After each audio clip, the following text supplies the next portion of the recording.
ഈ ചക്ക സീസണിൽ തയ്യാറാക്കാൻ പറ്റുന്ന കിടിലൻ ചക്ക ലഡുവിൻ്റെ റെസിപ്പി ആയിട്ടാണ് ഞങ്ങൾ ഇന്ന് ഇവിടെ വന്നിരിക്കുന്നത്. കേരള ഫുഡീസ് ക്ലബിൻ്റെ മറ്റൊരു കുക്കിംഗ് വീഡിയോയിലേക്ക് എല്ലാവർക്കും സ്വാഗതം.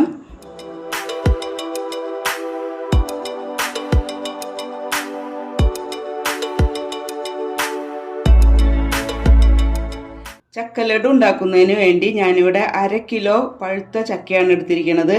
അതിൻ്റെ കുരുവൊക്കെ മാറ്റിയെടുത്തിട്ടുണ്ട്. ഇനി നമുക്ക് ഇതിലേക്ക് 1/2 ഗ്ലാസ് വെള്ളം ഒഴിച്ച് ഒന്ന് വേവിച്ചെടുക്കാം. ചക്ക ഇപ്പോൾ ആവശ്യത്തിന് വെന്ത് വന്നിട്ടുണ്ട്.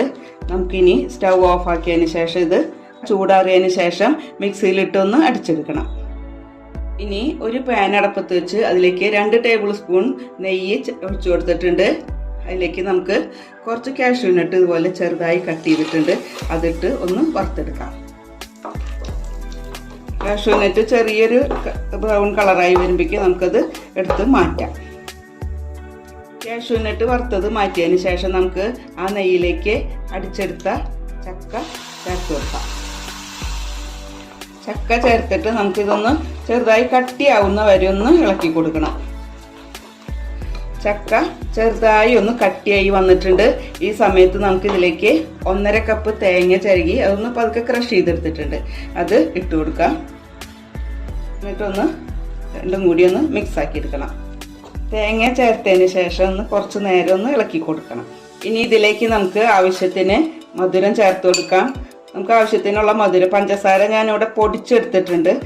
അപ്പോൾ നമുക്ക് ഇതിലേക്ക് ചേർത്ത് കൊടുക്കാം. ഞാനിപ്പോൾ ഇവിടെ 1/2 കപ്പോളം പഞ്ചസാര എടുത്തിട്ടുണ്ട്. നിങ്ങൾക്ക് ആവശ്യമുള്ള അത്രയും മധുരം നമുക്കിതിൽ ചേർത്ത് കൊടുക്കാം കേട്ടോ, ആവശ്യത്തിനനുസരിച്ച്.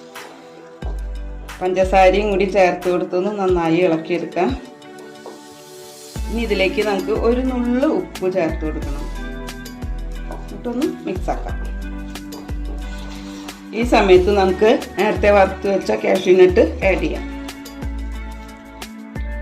ഇനി 1 ടീസ്പൂൺ ഏലക്ക പൊടിച്ചതും ചേർത്ത് കൊടുക്കുന്നുണ്ട്. എല്ലാം കൂടി ഒന്ന് കട്ടിയായിട്ട് വരണം. ഇതുപോലെ കട്ടിയായിട്ട് വരുന്ന നേരത്ത് നമുക്കതിലേക്ക് പുഴുക്കലരി വറുത്ത് പൊടിച്ചതാണിത്. പൊടി അധികം പൊടിഞ്ഞു പോകരുത്. ചെറുതായി ഒന്ന് തരിപ്പായിട്ട് വേണം പൊടിച്ചെടുക്കാനായിട്ട്. അത് ഇതിലേക്ക് കുറച്ചായിട്ട് ചേർത്ത് കൊടുക്കാം. ഞാനിപ്പോൾ ഇതിൽ 1/4 കപ്പ് പുഴുക്കലരി വറുത്ത് പൊടിച്ചതാണ് ഇതിൽ ചേർത്തിരിക്കുന്നത്. ഇങ്ങനെ നമ്മളിങ്ങനെ ഇളക്കുമ്പോൾ ഇങ്ങനെ വിട്ട് പോരണം. ആ പാകത്തിന് വേണം അരിപ്പൊടി ചേർക്കാനായിട്ട്. അരിപ്പൊടി അല്ല കേട്ടോ, നന്നായി പൊടിഞ്ഞു പോകരുത്. കുറച്ച് തരിയോടുകൂടി വേണം വറുത്ത അരി പൊടിച്ചെടുക്കാനായിട്ട്. കണ്ട ഈ പാകത്തിന് വരണം. ഇത്രയാകുമ്പോൾ നമുക്ക് സ്റ്റവ് ഓഫ് ആക്കാം. ഇനി ഇത് ചൂടാറിയതിന് ശേഷം ചെറിയ ചൂടോടുകൂടി നമുക്ക് ബോളുകളാക്കി എടുക്കാം. നമുക്കിനി ഇത് ചെറിയ ചൂടോടുകൂടി ഇങ്ങനെ ബോളുകളാക്കി എടുക്കാം. ഇങ്ങനെ ബോളായിട്ട് എടുത്തതിന് ശേഷം നമുക്ക് ഒരു ഉണക്കമുന്തിരി ഇതിൻ്റെ മുകളിൽ ഇങ്ങനെ വെക്കാം. നമുക്ക് ബാക്കിയുള്ള ചക്കയും ഇതുപോലെ ബോളുകളാക്കിയിട്ട് ഉരുട്ടിയെടുക്കാം. ഇപ്പം നമ്മുടെ ചക്ക ലഡു റെഡി ആയിട്ടുണ്ട്. വളരെ ഈസി ആയിട്ട് നമുക്ക് തയ്യാറാക്കാൻ പറ്റുന്ന ഒന്നാണിത്. കുട്ടികൾക്കൊക്കെ വളരെ ഇഷ്ടപ്പെടും. ചക്ക എല്ലാവരും ട്രൈ ചെയ്ത് നോക്കുക. ട്രൈ ചെയ്ത് നോക്കിയിട്ട് അഭിപ്രായങ്ങൾ കമൻ്റായിട്ട് രേഖപ്പെടുത്തുക. വീഡിയോ നിങ്ങൾക്ക് ഇഷ്ടമായാൽ ലൈക്ക്, ഷെയർ, സബ്സ്ക്രൈബ് എന്നിവ ചെയ്ത് ഞങ്ങളെ സപ്പോർട്ട് ചെയ്യാൻ മറക്കരുത്. മറ്റൊരു വീഡിയോ ആയിട്ട് കാണുന്നത് വരെ എല്ലാവർക്കും ഗുഡ് ബൈ.